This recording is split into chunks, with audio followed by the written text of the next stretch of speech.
back to another video. Today I'm talking about the gem of the season. I want y'all to watch it. No Longer Allowed in Another World. Now, No Longer Allowed in Another World follows a man that doesn't have a name. He's just called Sensei for whatever reason. I haven't read the manga, of course. I don't know his name. But he first is introduced, of course, in the regular isekai way, summoned by a goddess or an angel, saint, priest, whoever, to basically save the other world from the demon lord's tyranny. Of course, that's the main eater. But in terms of this, wow, that was loud. I'm so sorry.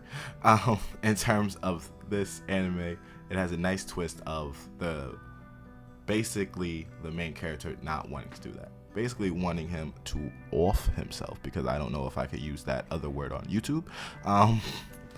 Basically wanting to off himself in terms of he doesn't want to do it.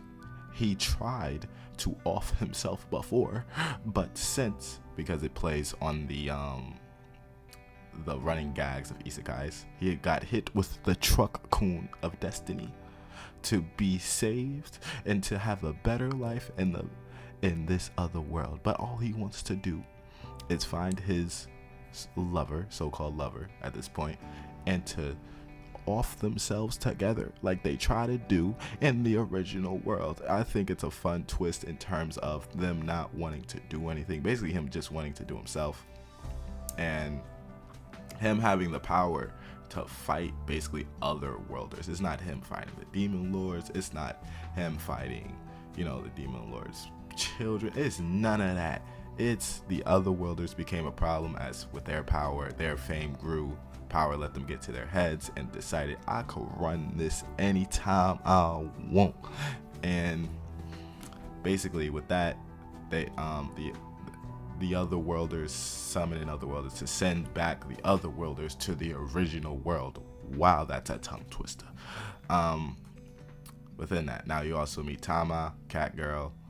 You meet a child and the priest. I can't really remember their names at this point. I did write a script. I know in the comment section before y'all say, do you have a script? I had a script and it got deleted.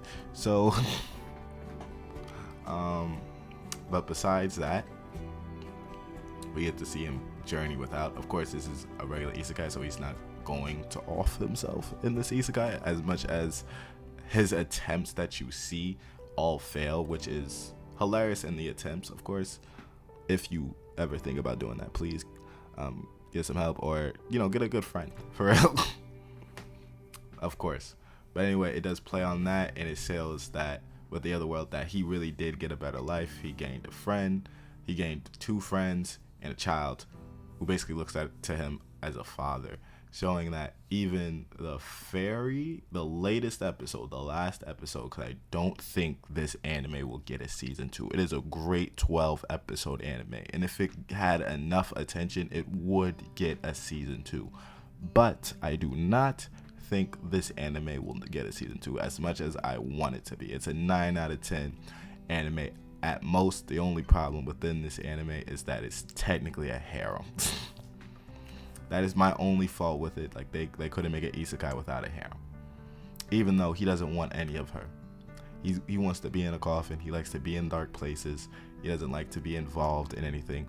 The only thing he likes to be involved in other people's lives is because he was an author in the original world and in this world, in terms of he wants to tell stories. He wants to tell your story. He wants to make a masterpiece within everything that he knows, he's written about. And of course, he sees that as useless, as none of his books, none of his stories that he read, or none of these books that he's wrote, at least in the anime, turns out that he's be like, yeah, that was that's a bad story. Like I don't feel like publishing that. That's not good at all.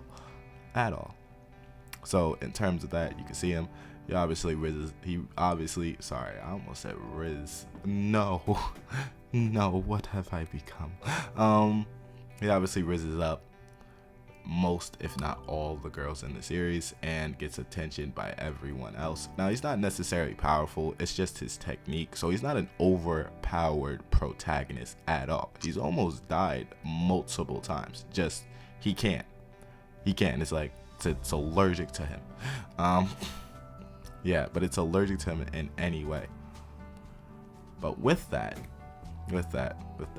it does give you a good life lesson out of it, saying, "Hey, don't give up because life hasn't given up on you yet, and life does continue." And you get to meet awesome people, given the chance, even if you're in a down state. And if you're watching this to this point, I say do watch the anime. It's really an uplifting anime in terms of that and the lesson it teaches within the comedic perspective of it. Taking the comedic view of it, of course. And while he does that, he searches out, he has the trauma of every single one, and he writes about each and every person, giving them essentially power-ups and sending other people back to the original world, while as saying that the other worlders are wrong for one, killing the demon lord. It's himself, though he probably had to die, right? But now his daughter is out for vengeance in terms of all that. But even his daughter likes Sensei. I don't understand it. But anyway, it was a fire anime for the season. I suggest that you watch it if you haven't already watched it. It is a great rewatch. I'll probably rewatch it in about a year or two. I just watched the show, so it's, you gotta let it marinate. But with 12 episodes, it's a great 12-episode anime. You'd be wishing that you had more. And I'll see you in the next one.